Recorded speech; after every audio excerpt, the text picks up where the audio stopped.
प्रभु श्री राम पर कालांतर में कई रामायण लिखी गई है, जिसमें वाल्मीकि रामायण, रामचरितमानस, कंबन रामायण, हनुमद रामायण, आनंद रामायण, मूल रामायण, एक श्लोकी रामायण सहित और भी कई रामायण प्रचलित हैं। पेश है प्रभु श्री राम संपूर्ण कहानी संक्षिप्त रूप में। 1. त्रेता युग में अयोध्या के सूर्यवंशी राजा दशरथ की 3 रानियों कौशल्या, सुमित्रा और कैकेयी से 4 पुत्रों का जन्म हुआ, जिसमें श्री राम माता कौशल्या के पुत्र, लक्ष्मण और शत्रुघ्न माता सुमित्रा के और भरत माता कैकेयी के पुत्र थे। 2. चारों पुत्रों की शिक्षा पूर्ण होने पर महर्षि विश्वामित्र राजा दशरथ के महल आकर राम और लक्ष्मण को अपने यज्ञ की असुरों से रक्षा करने के लिए जंगल के आश्रम में ले जाते हैं। विश्वामित्र के आश्रम में श्री राम ताड़का का वध करके आश्रम की रक्षा करते हैं। 3. ताड़का वध के बाद महर्षि विश्वामित्र श्री राम और लक्ष्मण के साथ जनकपुरी की ओर रवाना होते हैं। रास्ते में वे ऋषि गौतम के आश्रम से गुजरते हैं। वहां श्री राम अपने पैरों से स्पर्श करके पाषाण में परिवर्तित हो चुकी अहिल्या को शाप मुक्त करते हैं। 4. इसके बाद विश्वामित्र श्री राम एवं लक्ष्मण को जनकपुर में सीता स्वयंवर में ले जाते हैं। वहां भगवान श्री राम शिव जी का पिनाक धनुष तोड़ देते हैं। 5. इसके बाद दशरथ जी के 4 पुत्रों का विवाह राजा जनक व उनके छोटे भाई कुशध्वज की पुत्रियों से होता है। श्री राम का विवाह सीता से, लक्ष्मण जी का विवाह उर्मिला से, मांडवी का विवाह भरत से और शत्रुघ्न का विवाह श्रुतकीर्ति से होता है।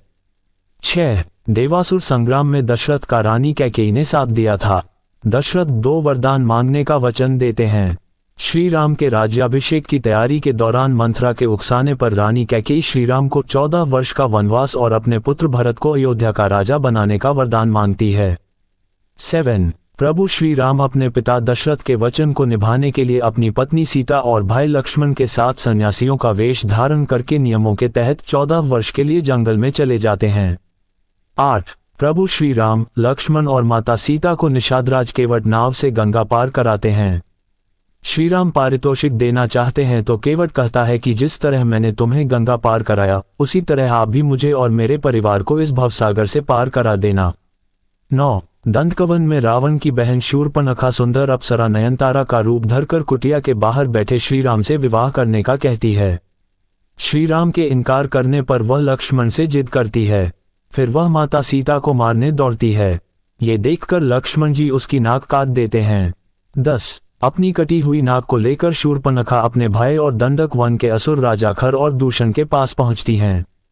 बाद में श्री राम का खर और दूषण से युद्ध होता है, जिसमें दोनों का श्री राम वध कर देते हैं। 11. खर दूषण के वध का समाचार लेकर शूर्पणखा अपने भाई लंकापति रावण के पास पहुंचकर उन्हें भड़काती है और सीता की सुंदरता की तारीफ करती है। इसी के साथ वह कहती है कि आप वनवासी राम की सुंदर पत्नी का हरण करके ले आइए। 12. इसके बाद रावण अपने मामा मारीच को हिरण बनाकर अपहरण की योजना बनाता है। सीता उस सुंदर स्वर्ण हिरण को देकर उसे लाने के लिए श्री राम से जिद करती हैं। राम जी उस हिरण को लाने के लिए वन में चले जाते हैं। जब हिरण का भेद खुल जाता है तो राम उसका वध कर देते हैं। 13. बहुत देर तक श्री राम नहीं लौटते हैं तो सीता किसी अनहोनी की आशंका से लक्ष्मण को वन में श्री राम की सहायता करने के लिए भेजती है। लक्ष्मण जी एक लक्ष्मण रेखा खींचकर वन में श्री राम को ढूंढने चले जाते हैं। 14. लक्ष्मण जी के जाने के बाद रावण सन्यासी का वेश धारण करके सीता से भिक्षा मांगता है और कहता है कि इस रेखा के पार आकर ही भिक्षा दे तभी ग्रहण करूंगा। माता सीता ये गलती कर देती हैं और तब रावण अपने असली रूप में आकर अपहरण करके सीता को विमान में बैठा कर ले जाता है। 15. रावण जब विमान से माता सीता का अपहरण करके ले जा रहा होता है तब रास्ते में गिद्धराज जटायु उसे रोकने का प्रयास करते हैं और इसी प्रयास में रावण जटायु का वध कर देता है। 16. जटायु का अंतिम संस्कार करने के बाद श्री राम और लक्ष्मण सीता की खोज में निकल पड़ते हैं। खोजते हुए वे शबरी के आश्रम पहुंच जाते हैं। इसके बाद उनका हनुमान जी और सुग्रीव जी से मिलन होता है। सुग्रीव अपनी व्यथा श्री राम को सुनाता है। 17. सुग्रीव की व्यथा सुनकर राम जी बाली वध के लिए तैयार हो जाते हैं और सुग्रीव और बाली के युद्ध के दौरान राम जी बाली का वध करके सुग्रीव को किष्किंधा का राजा बना देते हैं।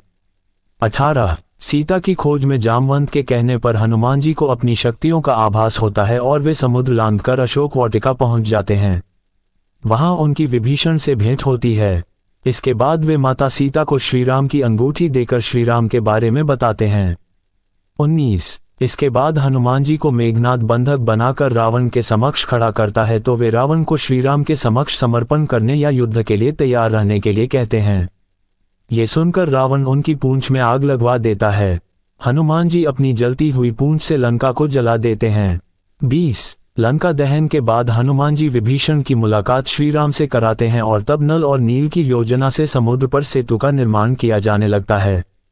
21 अंत में श्री राम बाली पुत्र अंगद को रावण की सभा में भेजकर समर्पण करने और शांति का अंतिम प्रस्ताव का संदेश देते हैं।